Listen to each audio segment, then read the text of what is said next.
They told me my wedding day would be the happiest of my life.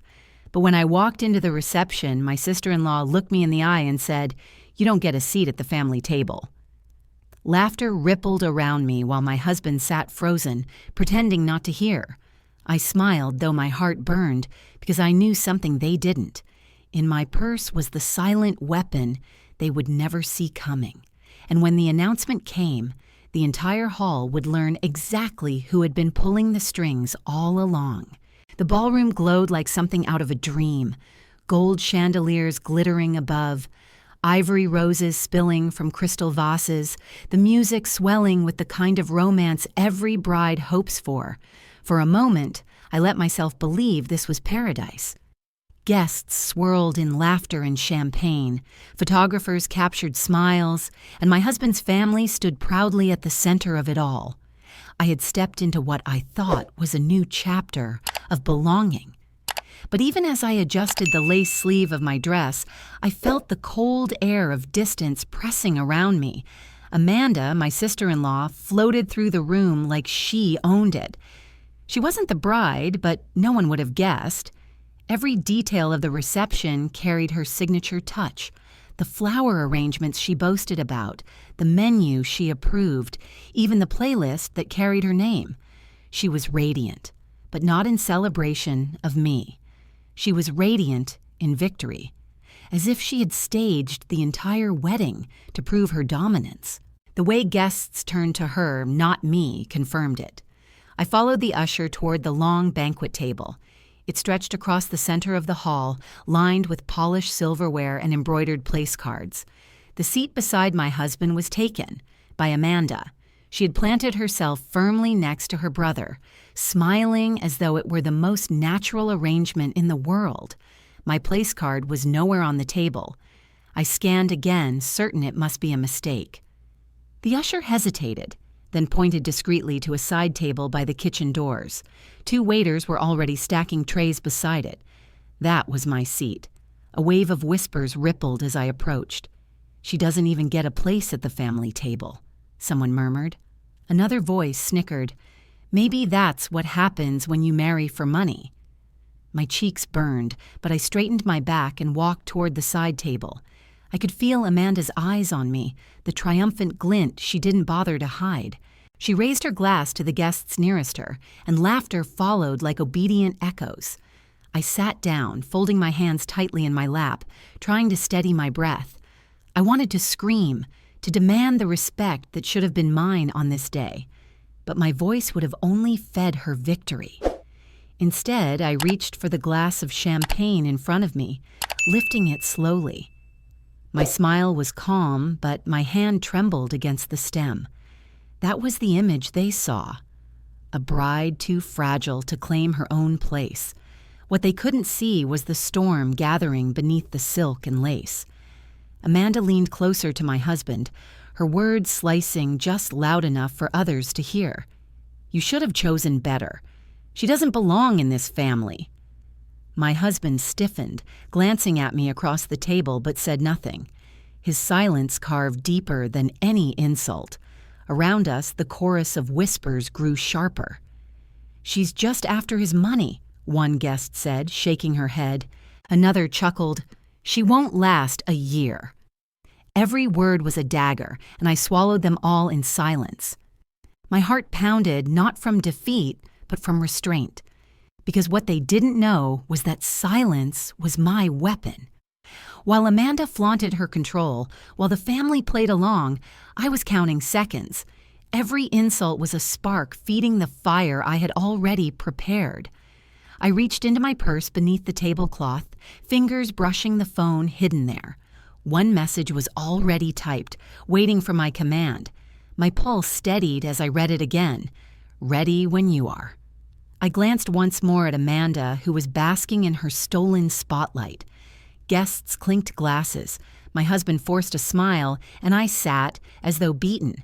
But appearances were nothing more than illusions, and illusions have a way of collapsing. I pressed send, begin. I stayed seated at the side table, my posture small, my smile faint, as though I had accepted the humiliation. The waiters bustled around me, sliding trays past my chair, and I allowed myself to appear as though I was nothing more than background decoration at my own wedding. Amanda laughed from the center table, her glass raised high, her hand resting smugly on my husband's arm. To anyone watching, she had won. I was the bride too weak to defend herself, too timid to claim her place. But weakness is sometimes the sharpest disguise. Every tilt of my head, every forced laugh, every lowered gaze was calculated. I wanted her to believe I was fragile. I wanted them all to believe it, because only then would the reveal sting deep enough to scar. As Amanda leaned across the table, her voice cut through the music, just loud enough to travel. "Look at her, hiding in the corner. I told you she doesn't belong. What kind of bride doesn't even have a seat next to her husband?" The guest chuckled, complicit in her cruelty. My husband glanced at me, then away, his silence as bitter as betrayal. A young cousin, maybe 17, stood near the bar with his phone angled discreetly. He had caught Amanda's words on video, her smirk, the mocking laughter that followed, and then, like wildfire, it began to spread. TikTok lit up with the clip before dessert was served, captioned, "Bride humiliated by sister-in-law at her own wedding." The 30-second video exploded across screens. Strangers began to comment, "This is cruel. She deserves better. Who treats their family like this?" By the time Amanda raised her glass again, the clip had hit 10,000 views. I felt the vibration in my purse, a quiet notification, 10K views, trending. My lips curved in the faintest smile. Amanda thought she had silenced me, but the world was already watching. Her cruelty, polished in private, was now immortalized for strangers to dissect. I lifted my glass again, still pretending defeat, my eyes lowered to the bubbles. My hand shook, not from fear, but from the thrill of anticipation. Soon the room would see who I truly was. When the band paused for the next toast, the MC cleared his throat and held the microphone. Amanda leaned back in her chair, confident, certain her reign would continue unchallenged. That was when the second weapon revealed itself. The MC's voice rang clear. "Before we continue, we'd like to acknowledge a special contribution that made this evening possible. Tonight's celebration, every detail, every cost, has been fully covered by the bride herself, Mrs. Sarah Collins." The ballroom froze, forks clattered against plates, conversations cut mid-sentence, and a wave of silence rolled through the guests. My name echoed against the chandeliers. Amanda's smile faltered, her hand slipping from her glass. My husband's head snapped toward me, his eyes wide. Every gaze shifted to the quiet figure at the side table, the woman they had mocked, dismissed, humiliated. I rose slowly, the hem of my gown brushing the floor as I stood. I didn't raise my voice. I didn't need to. The silence was mine. I gave a small nod to the MC, then looked toward Amanda, who sat frozen, her cheeks flushed with shock. The truth had been unveiled. I was not a guest in this family, begging for a seat. I was the foundation beneath the entire celebration, and in that moment the illusion shattered. Amanda's face twisted back into a smile, but this time it was strained, brittle, desperate. The applause that followed the MC's announcement didn't belong to her anymore. It belonged to me. Still, she refused to accept defeat. She leaned toward the guests nearest her, whispering urgently, her eyes darting between me and the glow of phones lighting up across the ballroom. I could almost hear her thoughts. She had prepared something, some piece of supposed evidence to destroy me, to prove her story that I was nothing more than a leech. She would not let me walk away as the victor. Minutes later, a hush swept the table as Amanda stood, glass in hand, her voice quivering with forced control. "There are things you all don't know," she declared, her eyes glinting as they locked on me. "Sarah is not what she pretends to be. She's drowning in debt. She's been lying to all of you." Gasps rippled. Guests turned in confusion, glancing from Amanda to me, waiting for a rebuttal. I stayed seated, silent, sipping from my glass. My calmness seemed to enrage her further. "She's a fraud," Amanda pressed on, her tone sharp. "She's not a benefactor. She's a manipulator." My phone buzzed on the table, screen lighting up with a headline. I angled it toward the light, letting its glow catch Amanda's eyes. She faltered, because there, in bold letters, was the truth she hadn't prepared for. Bride humiliated by sister-in-law, revealed as self-made millionaire. While Amanda had scrambled to fabricate lies, I had already contacted a journalist days earlier.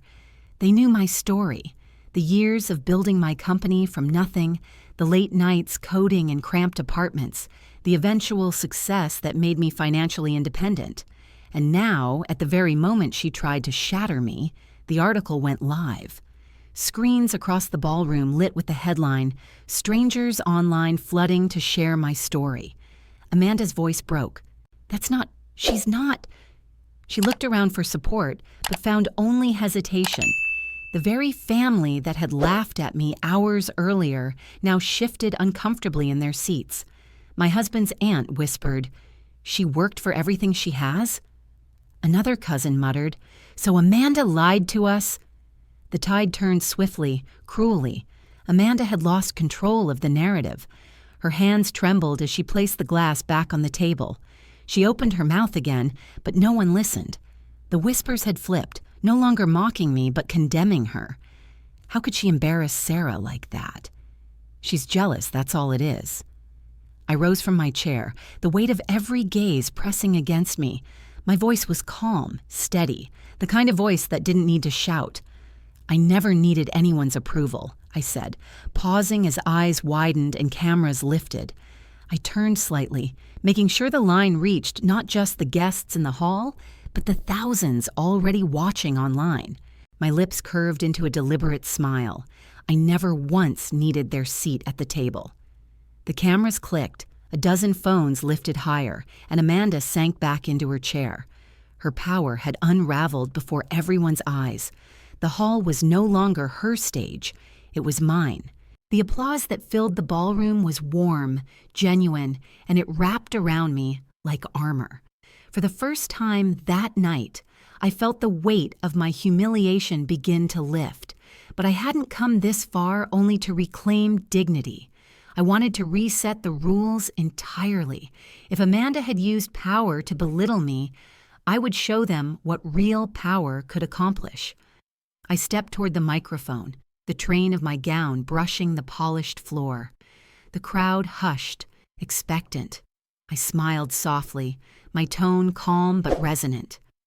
"This night is not about division," I began, my eyes sweeping over Amanda without resting. "It's about building a future worth celebrating." A murmur of curiosity passed through the guests. I gestured to the MC, who handed me a small envelope. Inside were documents I had prepared long before the wedding. "Tonight," I continued, "I want to honor not just a marriage, but possibility. Under my name, I am establishing a scholarship fund, one that will send 10 young women to college every year, fully paid, beginning this fall." The reaction was immediate. Chairs scraped back, hands clapped together, and voices rose in astonishment. Guests stood row by row until nearly the entire hall was on their feet. The applause thundered louder than the music had all evening. I caught sight of Amanda still seated, her face pale, her knuckles white against the tablecloth. But I wasn't finished. When the crowd quieted, I leaned in closer to the microphone. "And because no celebration is complete without giving back," I said, "I'm also pledging a donation tonight in the name of my late father to fund a local hospital wing for children in need." Gasps echoed. Cameras flashed. Strangers recorded, mouths open in awe. What Amanda had tried to reduce into a battle for approval had transformed into something untouchable. I wasn't just the bride. I had become the benefactor, the one rewriting the very purpose of the evening. From the corner of my eye, I saw Amanda's composure unravel. Her forced smile twitched, then vanished. Whispers rippled. Sarah did all of this? What has Amanda ever done? I took a slow sip of water, then returned to my seat. The projection screen behind the stage flickered suddenly to life. Gasps rose again, but this time not from my announcement. It was from what appeared on the screen. Emails. I had timed it perfectly. A slideshow began, each message projected in bold clarity. The first showed Amanda requesting money from her parents. The second revealed overdue bills, credit card debt, letters of default. The third, a particularly damning one, showed her begging a friend for a loan to keep up appearances. The audience fell silent save for the occasional gasp. Amanda leapt from her chair, shouting, "This isn't real, she faked this!" Dio, but the sender, addresses, the timestamps, the tone, all unmistakable. I didn't need to speak. The evidence spoke for itself. Years of dependency, layers of pretense stripped away in seconds. Amanda, who had crafted herself as the untouchable queen of the family, was now naked in her weakness. Dozens of phones rose at once, capturing her collapse. She tried to snatch the microphone, but no one offered it. She tried to laugh it off, but the sound broke into sobs. Finally, her body sagged back into the chair, head lowered, tears staining her makeup. The only light in the room came from the flash of cameras, dozens of them all pointed at her. For once, Amanda was not in control of the narrative. She was the story, one she could never erase. I sat quietly, my expression serene, as the applause shifted again, not raucous this time, but steady, deliberate, filled with recognition. I had not shouted. I had not demanded vengeance. I had simply revealed truth, and the truth was enough to destroy her. And as Amanda crumbled under the lights, I knew this was no longer about me proving myself to them. It was about showing everyone what rises from ashes when cruelty burns itself out. The ballroom had shifted into something I barely recognized. Applause still rang in the air, but it was different now. Softer, reverent, like the sound reserved for someone untouchable. Guests came to shake my hand, to thank me for my generosity, to say words of admiration that just hours ago they never would have spoken. For once, I was not the target of whispers. I was the subject of awe. But as each guest's smile lingered, I noticed the emptiness behind their eyes. They no longer looked at me as Sarah, the bride, or even Sarah, the woman. I was Sarah, the benefactor. A symbol, a spectacle, and symbols are admired from a distance. My husband stood nearby, a polite smile plastered to his face as relatives congratulated him for marrying me. But the smile never reached his eyes.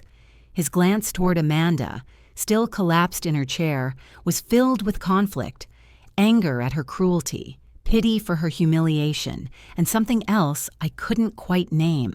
He looked torn, as though his loyalty had been stretched to breaking.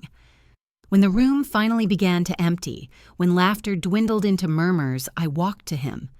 "You haven't said a word," I whispered. His eyes flicked toward me, heavy with something unspoken. "You didn't tell me about the scholarship, the donation. You didn't tell me about any of this." "It wouldn't have mattered," I replied evenly. "You weren't going to stop her. I had to stop her myself." He opened his mouth, then shut it again. The silence between us was heavier than any applause. Victory, I realized, had a price, and the cost was intimacy. Later, when the hall was nearly empty, I stepped into the corridor for a moment of air. That was when I heard it. Amanda's voice, low but urgent, leaking through the half-open door of a side lounge. My breath caught, and I pressed myself against the wall, listening. "She can't win," Amanda hissed, her words sharp with venom. "I won't let her. We'll strike back, but it has to be calculated. No mistakes this time." Another voice answered, calmer, colder. "You've already made mistakes. I warned you about humiliating her so publicly. Now we'll have to be more careful." It wasn't a friend. It wasn't a cousin. The voice was older, steadier. My stomach clenched as recognition struck me. It was my mother-in-law. I edged closer, the words slicing deeper. "You'll do nothing without me," the older woman said firmly. "You've shown your weakness. I won't allow you to fail again. Sarah has to be put in her place, and if it takes my hand to do it, then so be it." Amanda's reply trembled, stripped of arrogance. "Yes, Mother." The ground beneath me shifted. All this time, I had believed Amanda was the mastermind, the venomous force behind my humiliation. But now the truth unfolded. Amanda had been nothing more than a vessel. The real venom had come from higher up, from the matriarch whose smile at the wedding ceremony had seemed so polished, so approving. The battle wasn't over. It had only changed shape. I pulled back before they noticed me, retreating into the hallway. My chest tightened, my victory suddenly hollow. I had revealed Amanda's debts, her cruelty, her weakness, but none of it mattered, because Amanda had never truly been in control. She had been a weapon, wielded by someone far more dangerous. The next morning, the headlines were everywhere. Bride humiliated at wedding flip script, fund scholarships, and hospital wing. Pictures of me smiling at the microphone filled news sites, while Amanda's tear-streaked collapse played on endless loops across TikTok and Instagram. The internet had chosen sides, and I was their heroine. But behind closed doors, I sat at the kitchen table staring at the man I had married. His phone buzzed with family messages, each one filled with panic and blame.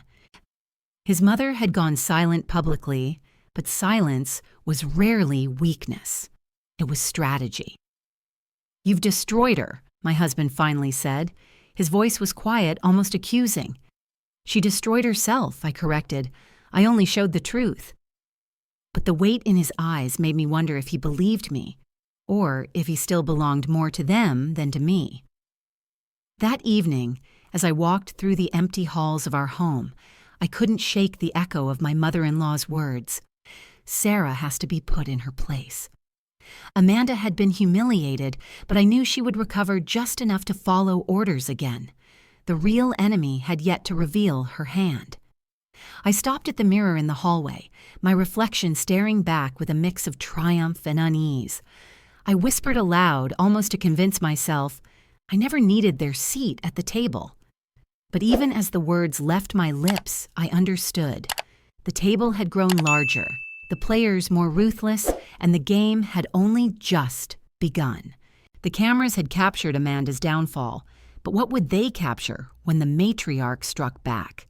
What would the world see when the war shifted from one jealous sister-in-law to the woman who ruled the entire family? The thought both terrified and electrified me. I had fought my first battle and won, but the war had only begun. The days that followed were heavy with silence. The house felt colder, my husband's voice distant, and messages from his family arrived like shadows, filled with warning and blame.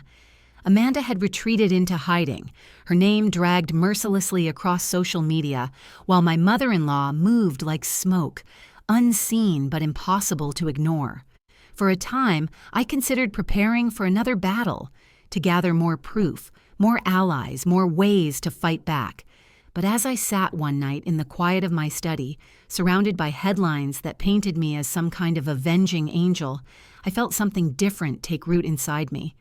Victory over them wasn't enough. Retaliation wasn't enough. Because every round of this game only chained me closer to the family I was trying to break free from. So I chose to end the game. I met with my financial advisors the next morning. Papers spread across the mahogany desk, signatures flowing like fresh air. I moved the entirety of my wealth, my company's shares, my investments, my inheritance, into a newly established foundation. It would not be for my husband's family, nor even for me.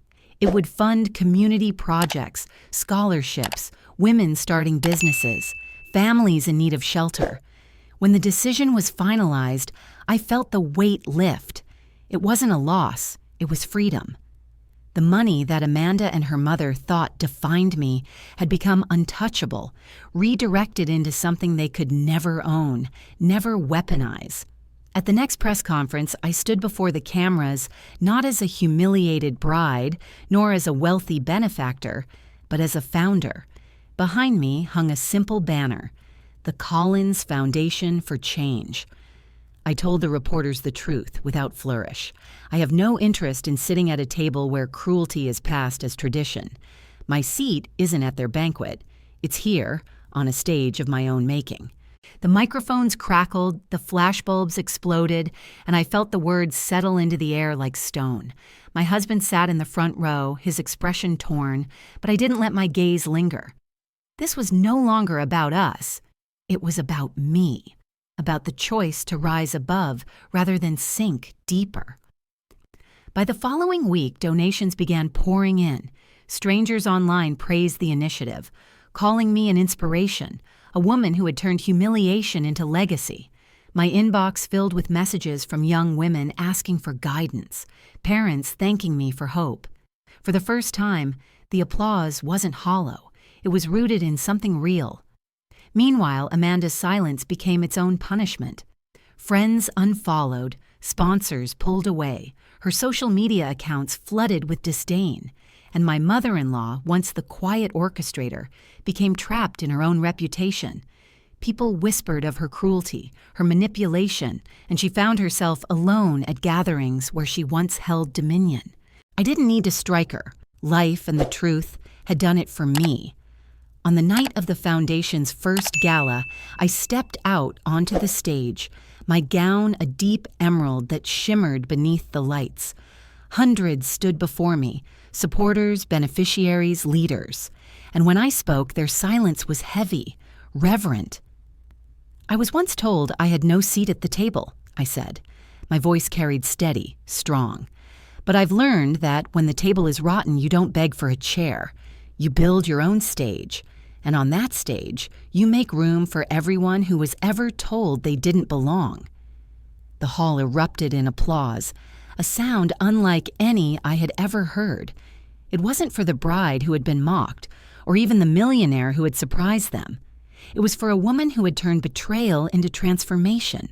Somewhere out there, Amanda and her mother watched. I was sure of it. Perhaps with bitterness, perhaps with regret. But their faces no longer haunted me. They had been left behind, trapped in the crumbling walls of a dynasty built on cruelty. I walked off the stage as the applause swelled again, a sea of strangers on their feet, their eyes lit with admiration. For the first time, I didn't feel like a symbol. I felt like myself, and that was enough.